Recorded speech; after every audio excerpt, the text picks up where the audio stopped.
ਤੁਸੀਂ ਇੱਥੇ ਅੱਲਾ ਦੇ ਬੰਦੇ ਹੋ, ਵਿਸਾਖੀ ਮੇਲੇ ਮਨਾਈ ਜਾਂਦੇ ਹੋ। ਹਯਾ ਨਾਮ ਦੀ ਸ਼ੈ ਕੋਈ ਨਹੀਂ ਤੁਹਾਡੇ ਕੋਲੇ। ਮੇਲਾ ਚਰਾਗਾ ਮਨਾਈ ਜਾਂਦੇ ਹੋ, ਤੁਸੀਂ ਇੱਥੇ ਜਸ਼ਨ ਮਨਾ ਰਹੇ ਹੋ। ਉੱਥੇ ਇਨਸਾਨ ਜਿਹੜੇ ਨੇ ਉਹ ਸੂਲੀ ਦੇ ਟੰਗੇ ਨੇ।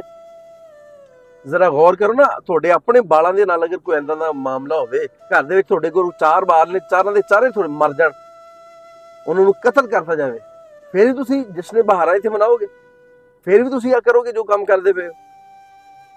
ਮੇਲਾ ਚਰਾਗਾਂ ਤੇ ਵਿਸਾਖੀ ਮੇਲਾ, ਸ਼ਰਮ ਆਉਣੀ ਚਾਹੀਦੀ ਹੈ ਇਸ ਗੱਲ ਦੇ ਉੱਤੇ। ਕੈਸੇ ਤੁਸੀਂ ਅਸਲੀ ਲਾ ਦਿੱਤੀ ਯਾਰ। ਗੈਰਤ ਨਾਂ ਦੀ ਸ਼ੈ ਕਿਉਂ ਨਹੀਂ ਤੁਹਾਡੇ ਅੰਦਰ? ਉਦਾਂ ਦੀਆਂ ਹਕੂਮਤਾਂ ਨੇ ਜਿਹੜੀਆਂ ਲੋਕਾਂ ਦੀ ਤਵੱਜੋ ਹਟਾਉਣ ਵਾਸਤੇ ਔਰ ਚਾਰਨ ਨੇ ਸ਼ੋਅ ਕਰਵਾ ਕੇ ਲੋਕਾਂ ਨੂੰ, ਤੇ ਉਹਨਾਂ ਨੂੰ ਪਤਾ ਕਿ ਅਸੀਂ ਇਹਨਾਂ ਨੂੰ ਥੋੜਾ ਜਿਹਾ ਫਾਇਦਾ ਦੇਵਾਂਗੇ ਤੇ ਇਹਨਾਂ ਦੀ ਗੈਰਤ ਮਰ ਜਾਣੀ, ਔਰ ਮਰ ਗਈ ਹੈ। ਕੋਈ ਪੰਜਾਬੀ ਐਕਟਿਵਿਸਟ ਦਿਖਾਓ ਜਿਹਨੇ ਫਲਸਤੀਨ ਤੇ ਗੱਲ ਕੀਤੀ ਹੈ। ਬੜੇ ਬੜੇ ਵੱਡੇ ਨਾਂ ਨੇ, ਮੈਂ ਇੱਥੇ ਨਾਂ ਲਵਾਂ ਤੇ ਹੁਣ ਸਾਰੀ ਸੁਥਰਾ ਲੈ ਜਾਣਗੀਆਂ ਇੱਥੇ। ਹਰ ਬੰਦੇ ਨੂੰ ਪਤਾ ਲੱਗ ਜਾਏਗਾ ਮੈਂ ਕਿਹਦਾ ਕਿਹਦਾ ਜ਼ਿਕਰ ਕਰ ਰਿਹਾ। ਸ਼ਰਮ ਹੀ ਨਹੀਂ ਹੈ ਯਾਰ। ਮੈਂ ਕਹਿੰਦਾ ਤੁਸੀਂ ਬੀਇੰਗ ਅ ਮੁਸਲਿਮ ਨਾ ਕਰੋ being a Muslim, being a human ਤਾਂ ਕੋਈ ਤੁਹਾਨੂੰ ਗੈਰਤ ਹੋਣੀ ਚਾਹੀਦੀ ਕਿ ਅਸੀਂ ਕਰਦੇ ਕੀ ਪਏ।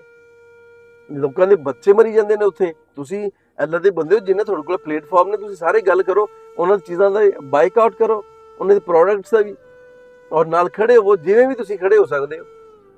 ਮਜ਼ਲੂਮ ਦੇ ਨਾਲ ਖੜਾ ਹੋਣਾ ਚਾਹੀਦਾ ਕਿ ਤੁਸੀਂ ਯਜ਼ੀਦ ਦੇ ਨਾਲ ਖੜਾ ਹੋਣਾ ਕਿ ਹੁਸੈਨ ਦੇ ਨਾਲ ਖੜਾ ਹੋਣਾ? ਤੁਸੀਂ ਤੇ ਯਜ਼ੀਦੀਅਤ ਨੂੰ ਫਰੋਗ ਦੇ ਰਹੇ ਹੋ। ਤੁਸੀਂ ਜਸ਼ਨ ਮਨਾਈ ਜਾ ਰਹੇ ਹੋ। ਜਦੋਂ ਉਹ ਮੁਲਕ ਦੇਖੇਗਾ ਫਲਸਤੀਨ, ਉਹਨਾਂ ਦੇ ਬੱਚੇ ਵੇਖਣਗੇ, ਤੁਹਾਡੇ ਵਾਸਤੇ ਉਹਨਾਂ ਦੀ ਮੁਹੱਬਤ ਪੈਦਾ ਹੋਏਗੀ। ਭਾਵੇਂ ਤੁਸੀਂ ਪੰਜਾਬੀ ਹੋ, ਭਾਵੇਂ ਤੁਸੀਂ ਮੁਸਲਮਾਨ ਹੋ।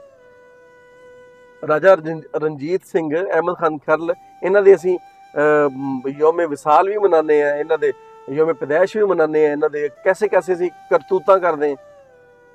ਮੈਂ ਵੀ ਮਨਾਉਂਦਾ ਰਿਹਾ ਹੁਣ ਤੱਕ, ਮੈਂ ਸਾਰਾ ਕੁਝ ਕੀਤਾ। ਮਨਾਓ, ਜ਼ਰੂਰ ਮਨਾਓ, ਲੇਕਿਨ ਜਿਹੜੇ ਮਜ਼ਲੂਮ ਨੇ ਇਹਨਾਂ ਦਾ ਸਾਥ ਤੇ ਦਿਓ, ਗੱਲ ਤੇ ਕਰੋ। ਕੋਈ ਤਾਰੀਖ ਦੇ ਵਿੱਚ ਕੋਈ ਚੀਜ਼ ਲਿਖੀ ਜਾਵੇ ਕਿ ਪੰਜਾਬੀਆਂ ਨੇ ਬਹੁਤ ਵੱਡਾ ਕੰਮ ਕੀਤਾ ਯਾਰ। ਪੰਜਾਬੀ ਐਕਟਿਵਿਸਟ ਸੀਗੇ ਜਿਹੜੇ ਉਹਨਾਂ ਨੇ ਆਪਦੀ ਆਵਾਜ਼ ਰਿਕਾਰਡ ਕਰਵਾਈ ਹੈ। ਉਹਦਾ ਤੁਸੀਂ ਕਹਿੰਦੇ ਜੀ ਕਿ ਅਸੀਂ ਪੂਰੀ ਦੁਨੀਆ ਦੇ ਵਿੱਚ ਛਾ ਜਾਵਾਂਗੇ। ਐਦਾਂ ਨਹੀਂ ਛਾਇਆ ਜਾਂਦਾ ਸਰਕਾਰ।